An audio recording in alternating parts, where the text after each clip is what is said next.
देखिए बच्चों, हम पढ़ रहे थे विशेषण। तो विशेषण के बारे में पढ़ा हमने, परिभाषा पढ़ी कि वे विकारी शब्द जो संज्ञा व सर्वनाम की विशेषता प्रकट करते हैं उन्हें विशेषण कहते हैं, और जिन संज्ञा व सर्वनाम शब्दों की विशेषता प्रकट की जाती है उसे विशेष्य कहते हैं। तो विशेषण जो विशेषता बताई जाती है और विशेष्य जिसकी विशेषता बताई जाती है वो क्या कहलाते हैं? विशेषण कहलाते हैं, विशेष्य कहलाते हैं। अब हमने विशेषण के चार भेद माने थे। कितने भेद माने थे?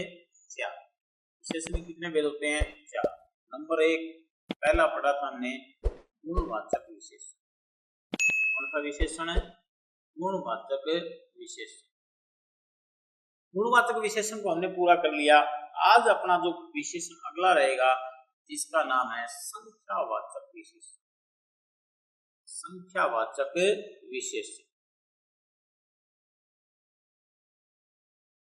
देखिए, संख्यावाचक विशेषण की बात करें तो वे विकारी शब्द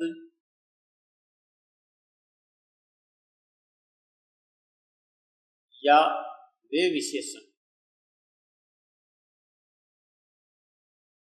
जो संज्ञा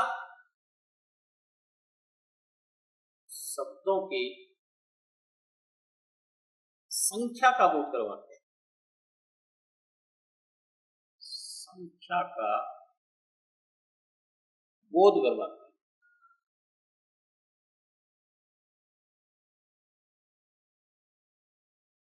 वे विकारी शब्द या विशेषण शब्द जो संज्ञा शब्दों की संख्या का बोध करवाते हैं या संख्या से संबंधित विशेषता प्रकट करते हैं उन्हें क्या कहते हैं? संख्यावाचक विशेषण। इसमें क्या आएगा? इसमें सिर्फ और सिर्फ गणनीय वस्तुएं आएंगी। इसको शामिल किया जाएगा, गणनीय वस्तुओं को शामिल किया जाएगा। सिर्फ किसको शामिल किया जाएगा? गणनीय वस्तुओं को शामिल किया जाएगा।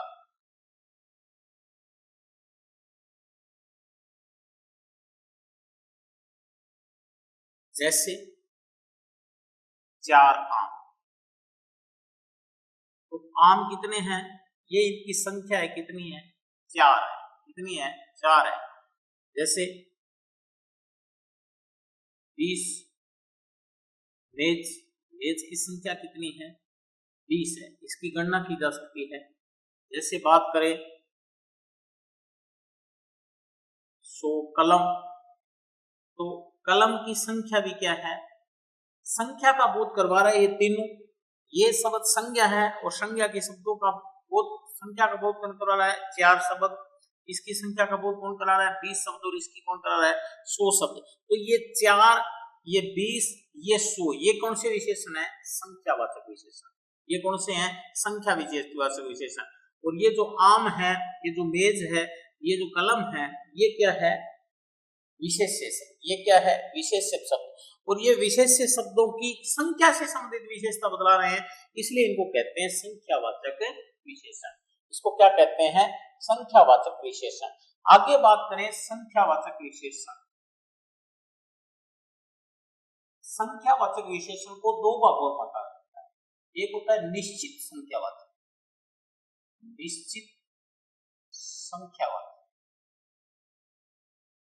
एक होता है अनिश्चित संख्यावाचक। दूसरा क्या होता है? अनिश्चित संख्यावाचक। अनिश्चित संख्यावाचक विशेषण। तो संख्यावाचक विशेषण के कितने भेद होते हैं? तो एक निश्चित संख्यावाचक और एक है अनिश्चित संख्यावाचक। तो यहां देखें तो 4 है, 20 है, 100 है। जैसे 1000 छात्र है, जैसे मैंने लिखा 1000 छात्र है। जैसे 25 लड़कियां हैं। अब इनकी क्या है? संख्या क्या है? निश्चित है, ये 25 है, ये 1000 है, और इनकी गणना की जाती है, इसलिए इनको किसमें शामिल किया? संख्यावाचक विशेषण में। और संख्या निश्चित होने के कारण इनको क्या कहते हैं? निश्चितवाचक संख्यावाचक। क्या? निश्चित संख्यावाचक विशेषण। इसे क्या कहते हैं? निश्चित संख्यावाचक विशेषण। क्या कहते हैं इसे? निश्चित संख्यावाचक विशेषण। इस निश्चित संख्यावाचक विशेषण को, ये जो निश्चित संख्यावाचक विशेषण है, जो निश्चित संख्यावाचक विशेषण है, इसको हम 4 भागों में बांट सकते हैं। कितने भागों में? 4 भाग। कितने भागों में? 4 भाग। निश्चित संख्यावाचक को कितने भागों में बांटेंगे? 4 भाग। पहला है क्रमवाचक। कौन सी? क्रमवाचक। क्रमवाचक संख्यावाचक विशेषण। पहले क्रमवाचक संख्यावाचक विशेषण में क्या आएगा? जैसे पहला है, दूसरा है, तीसरा है। क्या है? पहला है, दूसरा है, तीसरा है। तो पहला छात्र, दूसरा छात्र, पहला लड़का, दूसरा लड़का, तीसरा लड़का, ये किसमें आएंगे? क्रमवाचक। इसमें किस में आएंगे? क्रमवाचक में। इसमें किसमें आएंगे? क्रमवाचक में। अगली बात करें तो इसको कहते हैं गणनावाचक। दूसरा भेद किसका होता है? इसका गणनावाचक। इसमें 1, 2, 3 इस प्रकार अनंतकालीन जो संख्याएं होती है, यदि संख्या सबसे पहले आए तो वहां गणनावाचक संख्यावाचक विशेषण होता है। निश्चित संख्यावाचक का एक भाग जिसका नाम है गणनावाचक, जिसको हम गिन सकते हैं, जिसको हम क्रम से पढ़ते हैं, पहला, दूसरा, तीसरा, वो क्रमवाचक जिसकी गणना करते हैं वो कौन सा होता है? गणनावाचक। तो निश्चित संख्यावाचक के विशेषण के कितने भेद हो गए? 2 हो गए। 2। तीसरा बात करें आवर्तीवाचक। कौन सा? आवर्तीवाचक। कौन सा? आवर्तीवाचक। आवर्तीवाचक। अब आवर्तीवाचक में क्या होगा? दुगुना, तिगुना, चौगुना, ये शब्द किसमें आएंगे?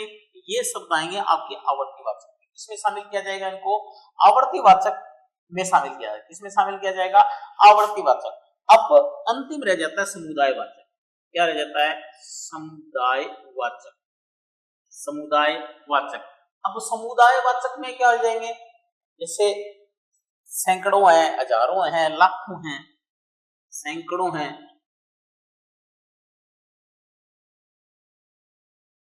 हजार है, लाखों हैं, हजारों हैं। तो ये किसमें आएंगे? अपने समुदायवाचक में। तो निश्चित संख्यावाचक विशेषण के कितने भेद हो गए? 4। क्रमवाचक, गणनावाचक, आवर्तीवाचक और समुदायवाचक। क्रमवाचक में पहला, दूसरा, तीसरा। गणनावाचक में पहला, 1, 2, 3। आवर्तीवाचक में दुगुना, तिगुना, चौगुना, पंचगुना जितने भी होते हैं। समुदायवाचक सैकड़ों, हजारों, लाखों, करोड़ों, जितने भी संख्याएं आती है। और इसके बाद अगर संख्या है तो यह समुदायवाचक, यह आवर्तीवाचक, गणनावाचक और क्रमवाचक। इस प्रकार से यह कौन सा हो गया? निश्चित संख्यावाचक विशेषण। यह कौन सा हो गया? निश्चित संख्यावाचक विशेषण। अगले की बात करें अनिश्चित संख्यावाचक। अनिश्चित संख्यावाचक विशेषण। जैसे मैंने बोला कई छात्र। क्या बोले? कई छात्र। अब छात्रों की संख्या है लेकिन निश्चित नहीं है, इसलिए इसमें कौन सा विशेषण है? अनिश्चित संख्यावाचक। कौन सा विशेषण है? अनिश्चित संख्यावाचक विशेषण। जैसे बहुत से लड़के, बहुत से लड़के। अब बहुत से है तो विशेषण संख्यावाचक, लेकिन यहाँ संख्या क्या नहीं है? निश्चित नहीं है, इसलिए इसमें कौन सा होगा? अनिश्चित संख्यावाचक। कौन सा होगा? अनिश्चित संख्यावाचक हो जाएगा। जैसे लाखों, करोड़ों।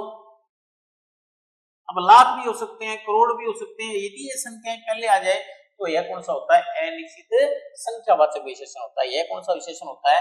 अनिश्चित संख्या। तो संख्यावाचक विशेषण को कितने भागों में बांट सकते हैं? 2 भागों में। एक होता है निश्चित संख्यावाचक और एक अनिश्चित। निश्चित संख्यावाचक विशेषण जहां संज्ञा व सर्वनाम शब्दों की संख्या का निश्चित बोध हो, यानी निश्चित संख्या का यदि बोध है तो वह तो कौन सा? निश्चित संख्यावाचक। लेकिन जहां निश्चित संख्या का बोध नहीं है, संज्ञा व सर्वनाम शब्दों की संख्याओं का क्या नहीं है? निश्चित बोध नहीं है, वे कौन से कहलाते हैं? अनिश्चित संख्यावाचक विशेषण। और अनिश्चित संख्यावाचक विशेषण कितने भागों में? 4। क्रमवाचक, गणनावाचक, आवर्तीवाचक और समुदायवाचक। तो ये अपना कौन सा था? संख्यावाचक विशेषण। ये बच्चों अगला है अपना परिमाणवाचक। परिमाणवाचक विशेषण। कौन सा विशेषण है? परिमाणवाचक विशेषण। देखो 2 नाम होते हैं, एक होता है परिमाण। क्या होता है? परिमाण। एक होता है परिणाम। क्या होता है? परिणाम। दोनों में अंतर है। परिमाण का मतलब होता है मापतोल, क्या होता है? मापतोल। क्या होता है? मापतोल। और परिणाम का होता है नतीजा, क्या होता है? नतीजा। तो दोनों में अंतर होता है। ये परिमाणवाचक विशेषण होता है। क्या होता है? परिमाणवाचक विशेषण। यानी परिमाण जिसकी इकाई के रूप में, परिमाणिक इकाई के रूप में जिसको काम लेते हैं वह परिमाणवाचक विशेषण में आता है। या नापतोल, नापतोल से संबंधित जो विशेषता बताई जाती है वह किससे संबंधित होती है? परिमाणवाचक विशेषण। या ये कहें कि जो अगणनीय वस्तु होती है, अगणनीय वस्तुओं की इकाई इसमें शामिल की जाती है परिमाणवाचक विशेषण में। किसमें शामिल की जाती है? परिमाणवाचक विशेषण में। यदि विशेष इसकी व्याख्या, इसकी परिभाषा की बात करें तो वे विशेषण शब्द या वे विकारी शब्द, वे विशेषण शब्द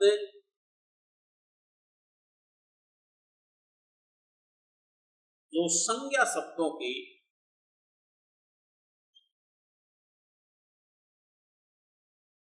एक परिमाण या मापतोल, मापतोल कह दें कि मापतोल कह दें, मापतोल का बोध करवाते, मापतोल का बोध करवाते हैं से परिमाणवाचक विशेषण, परिमाणवाचक विशेषण है, परिमाणवाचक विशेषण कहते हैं। जैसे इन ऐसी इकाइयां कहां काम ली जाती है? जैसे हम ग्राम में तोले, बोलते किसमें? ग्राम में है, या किलोग्राम में है, या किसमें? मीटर में है, या किसमें नापते हैं? लीटर में है। जैसे सोने को नापते हैं तो तोला में नापते हैं। जैसे क्विंटल है, जैसे टन है।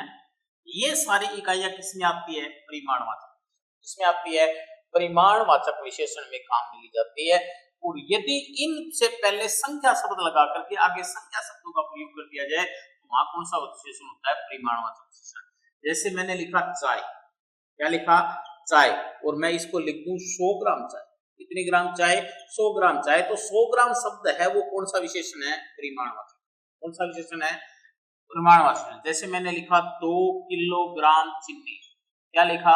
2 किलोग्राम चीनी। ये 2 किलोग्राम शब्द है, इसमें कौन सा विशेषण है? परिमाणवाचक विशेषण। क्योंकि चीनी की क्या बता रहा है? विशेषता। ये चाय की क्या बता रहा है? विशेषता। जैसे मैंने लिखा 3 मीटर कपड़ा, 3 मीटर कपड़ा। अब कपड़ा कितना है? 3 मीटर है, और इसकी गणना नहीं की जाती है, अगणनीय है ये क्या है? अगणनीय, गिनती नहीं की जाती। इनको क्या कहा जाता है? मापा कहा जाता है। जैसे 3 लीटर, जैसे 5 लीटर तेल, जैसे 5 लीटर तेल, तो तेल की क्या विशेषता है? कितना है? वो 5 लीटर है। तो यहाँ कौन सा विशेषण है? परिमाणवाचक विशेषण। जैसे 1 तोला लिख दें, 1 तोला सोना। अब सोना कितना है? 1 तोला है, तो ये परिमाणवाचक विशेषण है। जैसे 10 क्विंटल, 10 क्विंटल गेहूं, 10 क्विंटल गेहूं, तो इसमें भी कौन सा विशेषण है? परिमाणवाचक विशेषण। जैसे 2 टन चावल, 2 टन चावल, तो यहाँ भी कौन सा विशेषण है? परिमाणवाचक।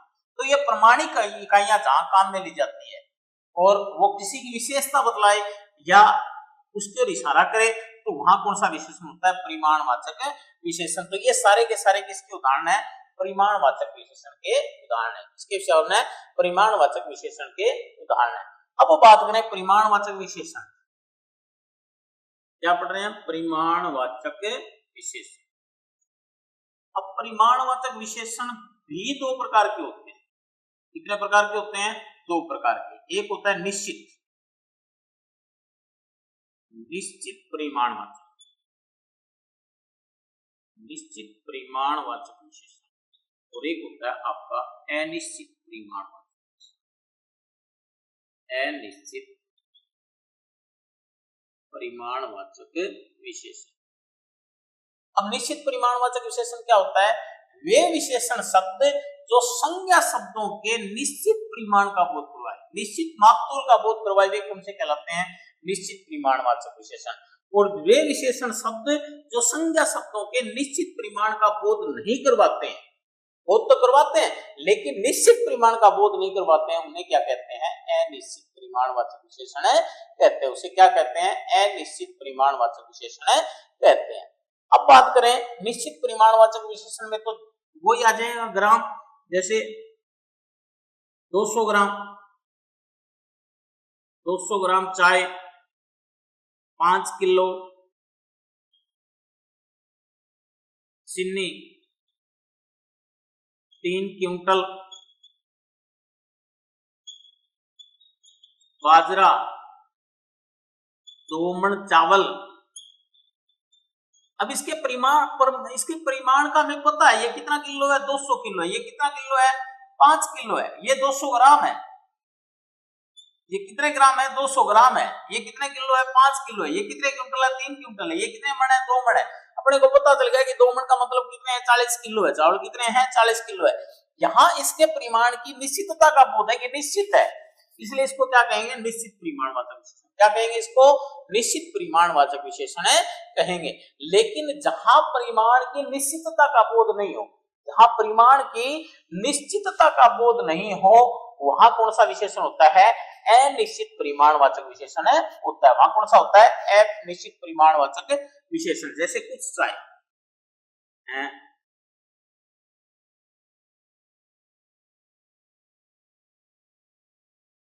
कुछ की लिखें थोड़ा, थोड़ी चाय या थोड़ा दूध, ऐसे लिख दें कि थोड़ा दूध।